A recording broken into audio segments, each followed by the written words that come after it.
What's going on, guys? It's Smudger here, and yes, the anti-cheat has been officially announced, I guess. We knew it was coming and we knew that there was going to be an announcement today, but they've essentially just brought out a ton of details about it, which I'm kind of conflicted about, but we're going to take a deep dive into it and figure out what is in it, if it's going to work, and what the community's reactions are, which is one of the reasons I didn't kind of instantly post a video on this. I left it a couple of hours. And let's just jump in and see what's actually in it. It's called Ricochet Anti-Cheat, in case you hadn't gauged that from all the hype around it. It is a full anti-cheat system. So, complete system, integrated into Call of Duty Vanguard at a later date. So it's coming to Warzone first. So when Warzone integrates with Vanguard, we'll see it in Warzone, and then a little bit later we'll see it in Vanguard. I'm not entirely sure the reasoning why we're not going to see it at the same time, or, you know, at least see it in Vanguard first. I don't know why that's the issue, but that's the way it's going to be. Warzone then Vanguard. We'll see how that one works. We'll also see if it gives cheaters time to get around Vanguard's system, and with it not being in Vanguard. It's also going to add a kernel level driver. What it essentially does is it boots up on your computer when you launch Warzone. It'll monitor your computer, that's anything that's using Call of Duty, to determine if you're cheating. You know, it'll look at your graphics cards, etc. And then when you close the game, it should switch off. There's a few privacy concerns around this, despite the fact that they've made a point to protect your privacy. It does say it will only operate when you play on PC, when the game is on, and when you switch the game off, it should stop monitoring. But of course, with that comes privacy issues that people are concerned about, as well as will it even work?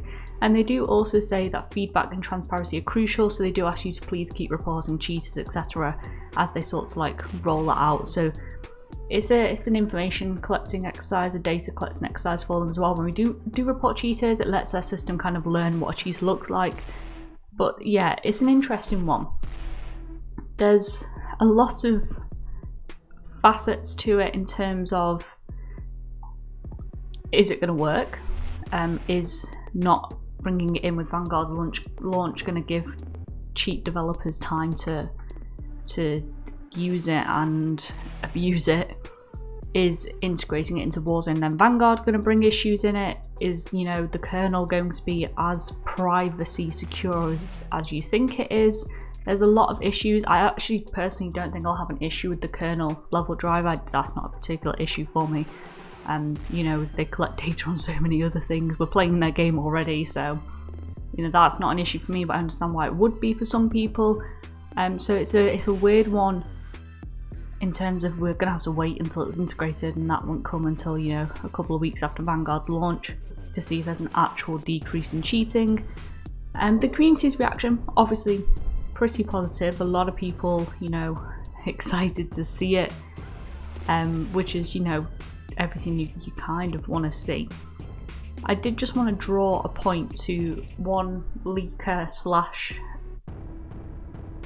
alleged cheat developer, and this is this guy. We've covered him on the channel before, and his leaks are super reliable, and he actually tweets out a few different memes: Ricochet, kernel level driver, and then this one. Anyway, don't get any hope for Ricochet. It might filter 10% of cheaters. Just giving my honest opinion with my current knowledge, not trying to be negative. And there's a reply to this tweet.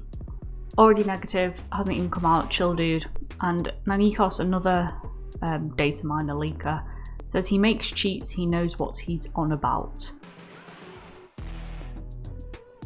This is where it gets a bit tricky, because obviously, you know, he might make cheats, he might make them for the fun of it, you know, he might just enjoy developing cheats or enjoy developing stuff, as he says.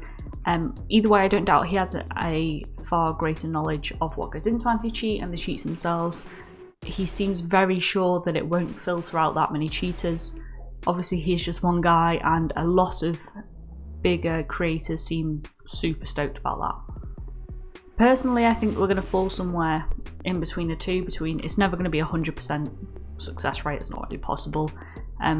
But if you set a 95% success rate as a good result for Call of Duty, and this 10% success rate, I think we're falling somewhere in between. And quite honestly, as long as we see a reduction, like a significant reduction, like 50-60%, that will be okay for most people. Not everyone, but for most people. I don't know if we'll get that. I hope to God this anti-cheat might be out of the world and we see 80% success rate and you run into a cheater once every 20 matches, which I think most people could live with. But it's a case of waiting to see, and yeah, I don't really know how it will integrate, if it'll integrate well. We will have to wait and see. But I just thought you'd bring that little update to the story that I covered yesterday. That got a ton of traction. You guys seem to really like the format, so I'll keep doing these kind of roundups. And I've actually spoken for more on this anti-cheat, this one topic, than I did the entire video yesterday. But it was a fairly big one. I feel like it's justified. Let me know your thoughts on the anti-cheat. Is it going to work? Is it not? Let me know. As always, if you enjoyed the video, give it a like. Subscribe if you want to find your way back. Hope you'll have a good day. I'll see you next time. Bye.